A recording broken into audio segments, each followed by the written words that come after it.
We got our coffee. Cat's chilling around here somewhere, so that makes it Metal Bass Monday. Let's get started.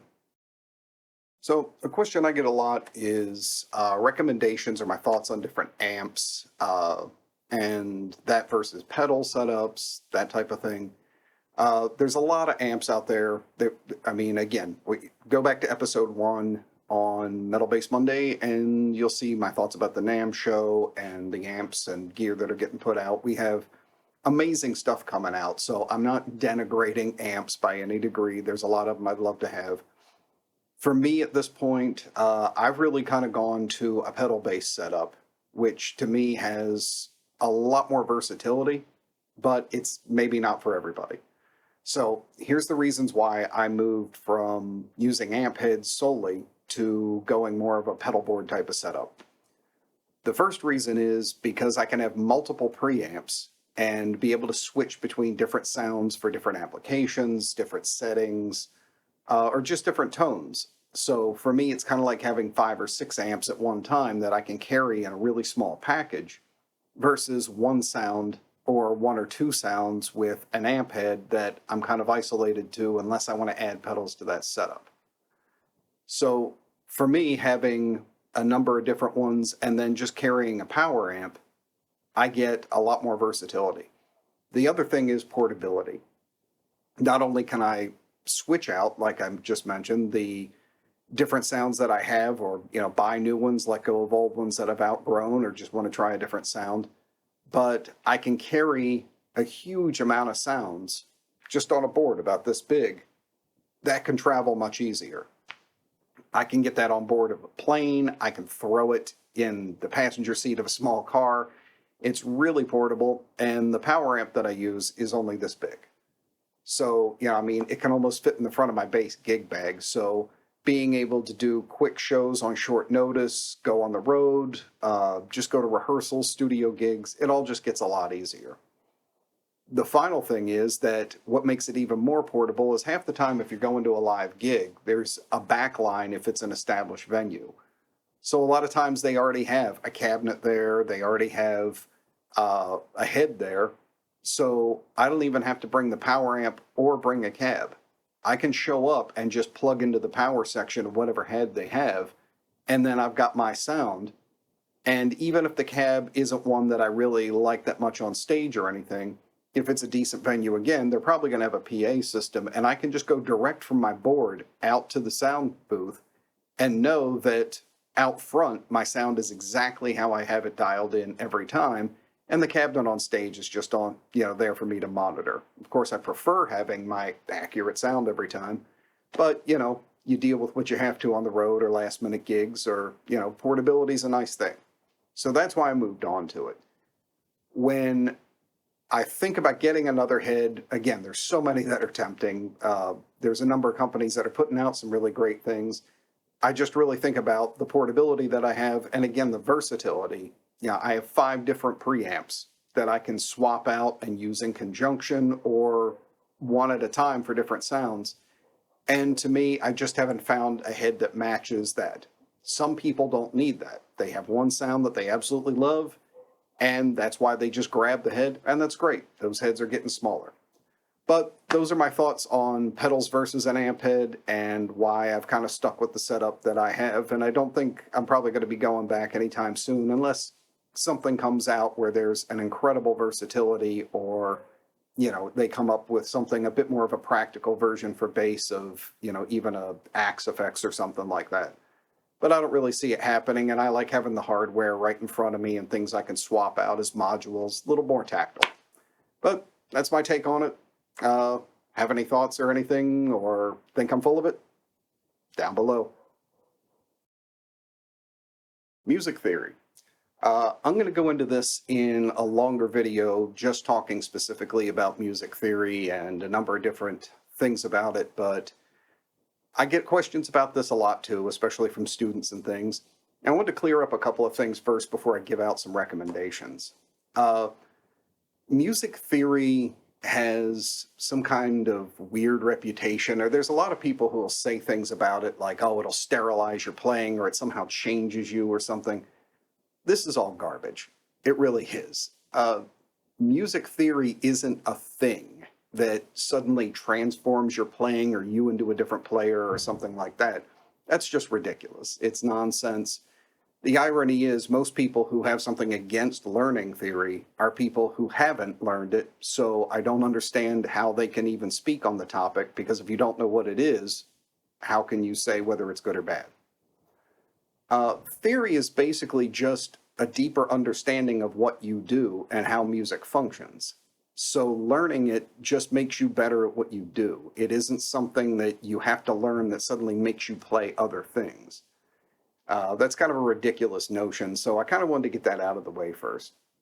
But if you're first getting into theory, there's a few things around it that I think are the most practical and should be kind of your first steps at getting into it.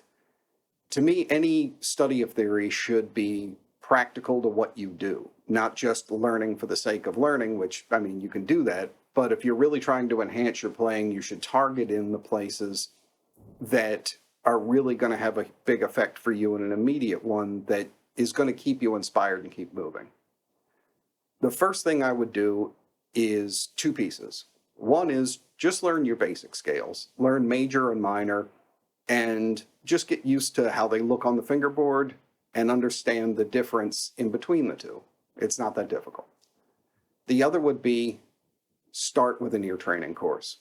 This makes the biggest difference. I mean, we're talking about an entire art form based on listening, and most people can't hear the difference between intervals and don't understand what it is that they're listening to. The reason I say this is so crucial is for a lot of people who are trying to, say, develop themselves as a bassist and write maybe more melodic lines, or they want to aspire to be more like a certain bassist or something, but they don't know where to get started. Ear training and a basic understanding of scales will let you be able to analyze what your favorite players are doing and pull that into your style. That's really the essence of 90% of what most people want to do. So that to me would be the starting point. There's a ton of free ear training courses all over YouTube. You can try each one, see what methodology works for you. There's a couple of different approaches to them. Mine and the one I feel worked the best for me and most of the people I saw were ones that concentrate on one interval at a time and just get you to understand what they sound like. So, just taking like minor second, then major second, then, going on to your thirds and your fourths. Any system too that helps you relate them to something you're already familiar with is going to help you out a lot as far as really getting an immediate recognition of intervals. Something like a minor second, it's the Jaws theme, that it's a minor second. All of a sudden it'll be glued in your head after that, and you'll start hearing it when you're listening to any other form of music. Again, the main reason for approaching ear training in the scale is once you see these things, then go and start learning pieces from the bassist that you really want to sound like, and it'll start making sense. You'll start seeing patterns. You'll start seeing when they choose to do certain things at different octaves, why they pick a place for fills that they did. Oh, he's moving to this end of the scale, or it's a minor pattern in the song that they're using, but he tends to do the relative major as far as when he goes to match fills or go with the drummer. And things like that really give you a much deeper understanding so that before you play it, you're already going to know you're going to play something that you like and is part of the style that you want to hear. And that's going to be the best components of starting to learn theory and becoming more musically educated. So again, all this stuff is available free. Just get the basic major and minor scale, learn it and understand why it works, start doing some ear training, and then use that to start figuring out songs and figure out the songs by ear so that your ear training gets reinforced. The other thing that this will help with in the end is when you are doing improv or you're writing a song, all those ideas that pop up in your head that you want to get out on your instrument, or I want to do something like this here, but you can't quite find it, or you have to usually sit down and try and figure it out, it'll become way more natural. And you'll be able to just start playing and know, because of your understanding of it, hey, this is going to work and it's going to sound exactly the way I want. The last thing about this that's going to make a big difference is especially for guys who want to learn to play fast, which is kind of ironic. One of the little trip ups that I've seen with a number of students who want to learn to shred or play faster things or just play fast bass lines is when they're coming up with stuff, they don't realize that it's not their technique that's holding them back. It's that they can't visualize their fingerboard and they can't see their scales or understand where they're supposed to go. So that lack of knowledge and that hesitation of having to figure out what notes they're supposed to be playing cuts down on their speed. It's been a revelation to a number of students I've worked with that it wasn't their technique, it was their lack of knowledge of the fingerboard that was keeping them from playing at the top of their ability or keeping up and being able to spit out ideas at a rapid rate because they were constantly having to figure out where do I go from here, and that's what was slowing them up. It wasn't their ability to play that was keeping them from really getting shred speed through the ceiling. It was their lack of understanding of what they were supposed to play. So it benefits all the way around. So again, scales, ear training, use them both to attack your favorite bass players and just become a student of it. And then you can expand into deeper sections of theory and things. But if you're just getting started, that's where I'd go. So try that out. Let me know how it works. Comments below. Third and last subject for the day is going to be compressors. To me, it is the one crucial and essential tool, especially in metal and rock bass. If you're not familiar with compressors, the basic idea is that they take the dynamic levels of what you're doing, say your loudest notes and your softest notes, and they bring them closer into the same range by reducing the really hot peaks and bringing up the softer peaks. If you pick more aggressively, trying to get a more articulate sound or a little bit more fret grind or something like that out of it, you can really lose your tone when you back off of it. And a compressor is going to help level those two things out. One is it can allow you to dial back on your attack a little bit because it's going to bring up some of those softer and less overt elements that you're playing. And it's also going to help level off those places where maybe you're attacking a little too hard. This shouldn't be a makeup for bad technique, but it is a great leveler and a way of getting your sound consistent. And that's one thing that bassists have to contend with a lot more because we don't have the advantage most of the time of distortion. Guitar players, especially ones using a lot of distortion, it's already compressed. That's the function of distortion, is it winds up compressing your playing. So they may not need one up front, and their performances are more even, whereas we're using a lot less gain most of the time. So the natural dynamics can sound awkward against something like that when you're getting sudden loud and soft notes versus a guitar player who's got a hyper compressed, distorted sound, and then your low end is bouncing around all over the place. The other thing that it helps out with a lot is really getting your sound together because you don't have sudden loud spikes or more aggressive treble spikes depending on where the hot spots are in the way you EQ or how you play your instrument. So if you're grabbing a compressor and you want to work with it the first time, your basic approach and the place to start dialing in from is I find setting your ratio, which means how much compression is applied. I usually go at about 6-to-1. 4-to-1 can be a decent starting place. I usually like a little bit more than that. 6-to-1, if I don't have a super hot signal going into it, sometimes about 8. Now, beyond that, then you've got your attack setting. And your attack setting means how fast does that thing lock down on a note when it's either exceeding or not meeting up to that basic level it's trying to keep your sound at.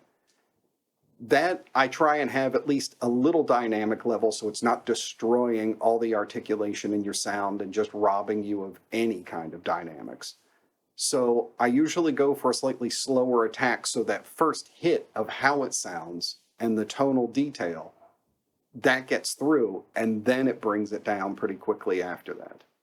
So I would dial back on the attack a little bit. Again, it depends on the instrument, how hot your input is going in, that whole thing.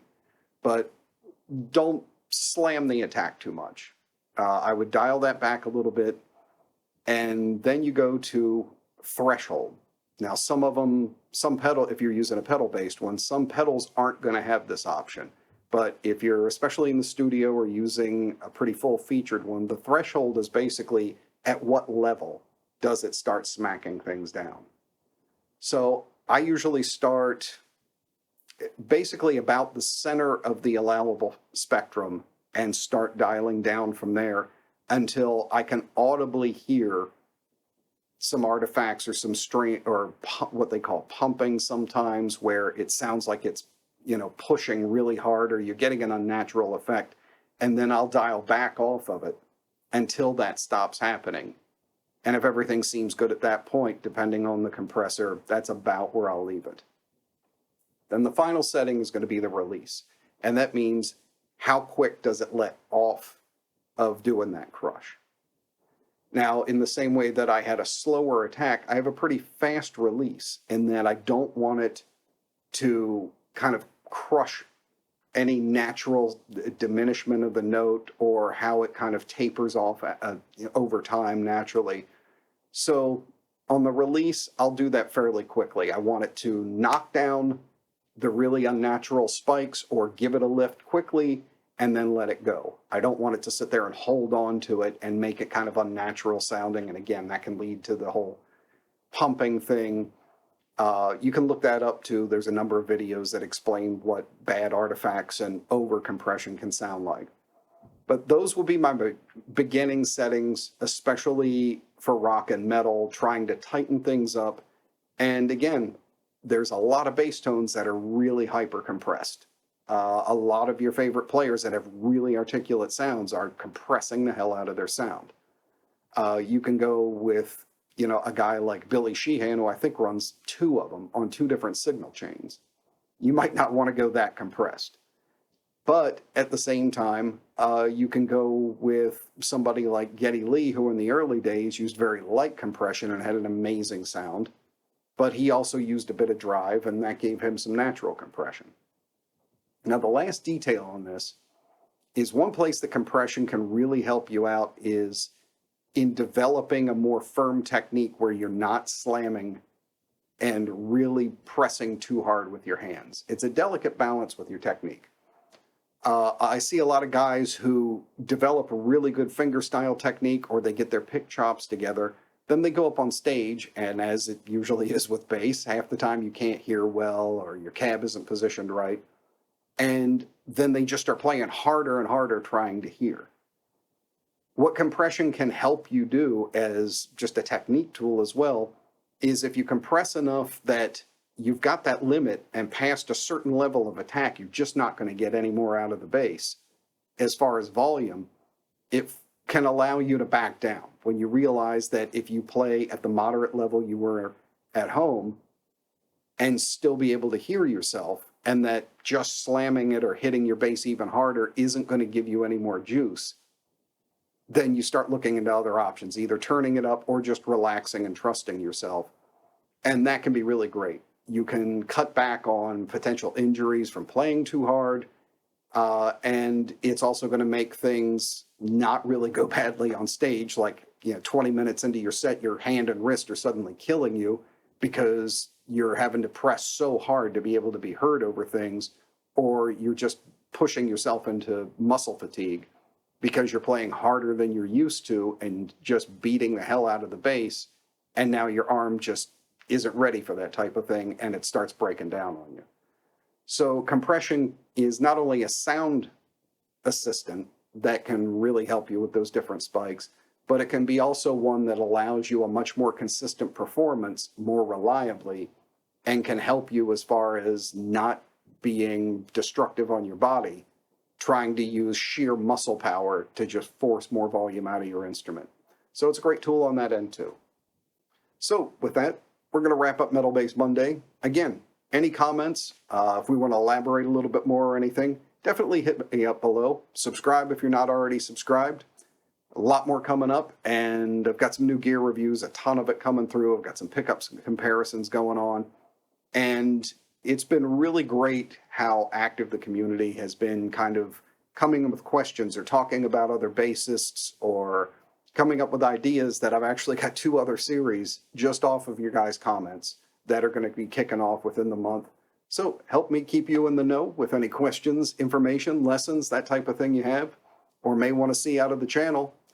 I do read every comment that comes up, and I try to address all of them. So it's been really awesome. I greatly appreciate you checking it out, and I'll see you on the next one.